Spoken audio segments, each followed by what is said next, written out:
Прво, земјата наша реши крупни прашања.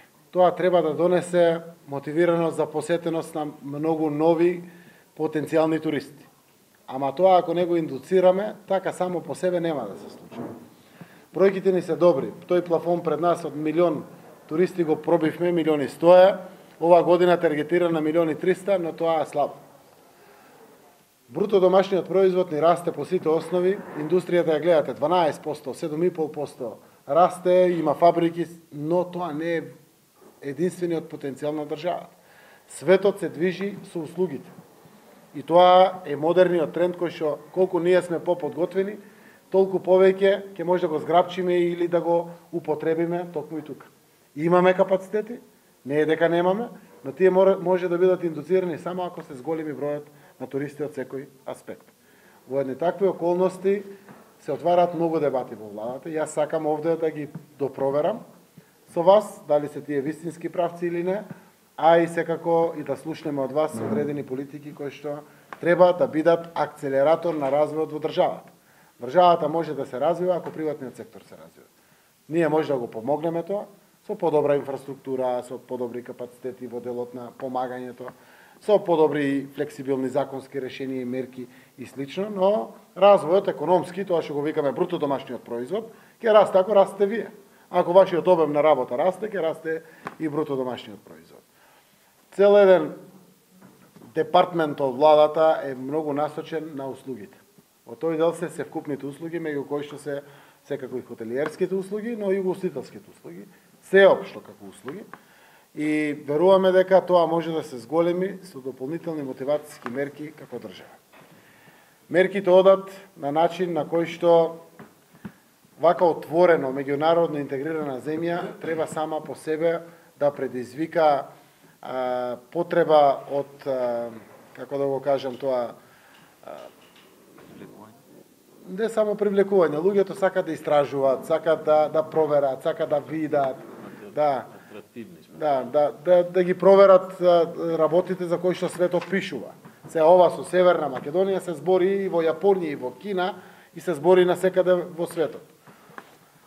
Сакаме да ги олеснеме визните режими со Кина и со Голфскиот залив. Голем дел од земјите зголемија многу туристи, пуштајќи ги во прилив да дојдат таков вид на туристи. Тоа се 1.300 милиони народ кој што е кај нас неискористен потенцијал. Да не зборувам од сите земји од Голфскиот залив кои што се и богати туристи. Тоа го разговараме во делот на отварањето на авионските линии, но го разговараме во делот на укинувањето на визите. И укинување на визи и давањето на овие полесно стекнување на државјанства, резиденција, резиденталност и слично. Ама треба да го провериме исто така и со туристичкиот сектор. Министерството за внатрешни работи вика од безбедносен аспект. Тоа е обезбедено веќе. Зошто? Легуваме во една посериозна структура согласно НАТО регулативите и државата ни е постабилна. Многу често тоа не е правено заради стравот од можен екстремизам, радикализам, тероризам или слично. Државата веќе го има тој аспект поприлично поклопено и сме подготвени да ги отвориме тие аспекти. Дебатите одат до таму да заедничката понуда може да донесе многу што и на целиот овој Охридско-Струшки регион, но и на државата генерално.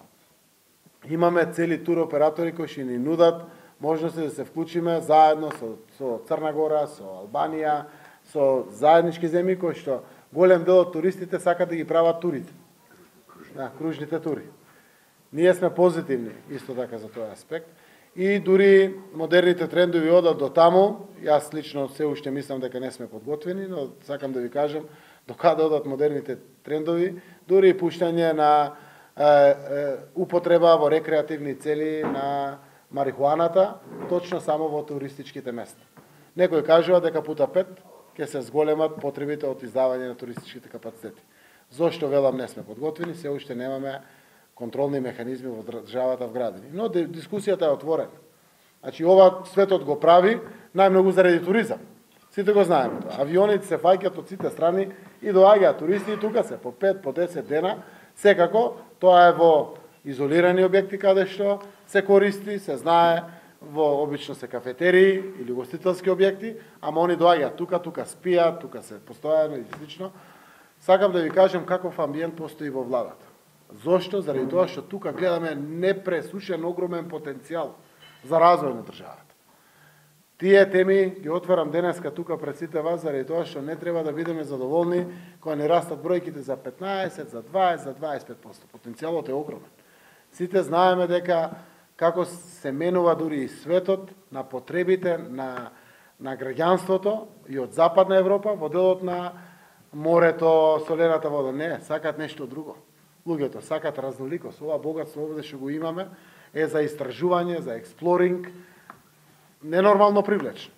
Прашањето е како ние сите ќе се организираме. Така да во тој дух ја отварам таа дебата.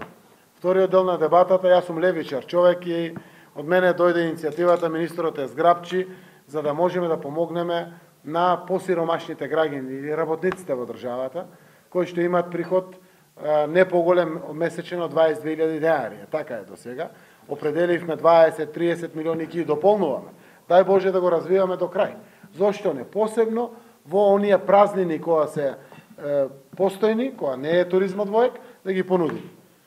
Работодавачите генерално се позитивни. Некаде има проблеми, ама има недостаток на работна сила, се али баш одморите се, ама тоа е дел од социјалниот живот.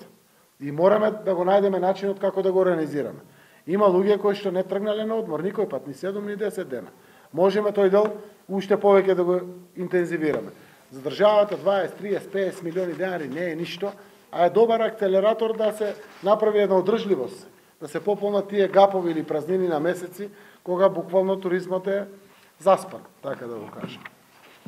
Така да имаме поборници на индустријата и производството на производи во државата, ама имаме едно сериозно крило во владата, поборници на услугите. И ги имат сериозните аргументи на огромен потенцијал пред сите нас. Так, јас верувам дека ваквите теми треба да ги отвориме и треба да носиме храбри одлуки. Ќе ви кажам во мојата глава што чувствувам. Чувствувам еден пријатен момент на иднина која што доаѓа према државата. Зошто крупните прашања ги решивме. Има политички диалог во државата и ќе продолжи за да биде спокојно, да биде привлечно. Многу луѓе не ни доаѓаат која е тензично. Тоа го знаеме сите. Значи, сме имали такви години. Значи, доаѓа убаво, спокојно време. Јас верував дека политички ќе бидам мртов со ова името одлуките се, преживеав се, а и втор политички живот. Спремен сум за храбри одлуки, да не бидеме камикази нормално, да угинеме од зидот, да се залепеме како пеперутка, ама да носиме храбри одлуки, паметни, внимателни, кои што ќе ни донесат. Државата има ќар ако се зголемува обемот и на услужната дејност, генерално во државата. Јас политичките поени ќе си ги соберам како политичар ако се зголемат параметрите. Вие ќе си соберете профитот, работниците платите, вин-вин е ситуацијата. Девизниот прилив ќе си го направи своето за државата, а е сериозен потенцијал. Така да сакам да знаете дека и затоа одложивме избори, не сакаме постојано да има избори, нека биде поспокоен периодот кој што доаѓа пред нас, но и политиките во иднина ќе бидат предвидливи. На еден начин кој што целосно тоа треба да создаде еден попозитивен амбиент. Да не дискутирам подлабински, министерот каже одредени делови, сакам сега вие да се вклучите заедно, буквално хотелиерите, да ги дознаеме во суштина проблемите и тоа што постои како проблеми, да со похрабри одлуки брзо ги отклониме за да отвориме перспективи и правци на позитивно движење.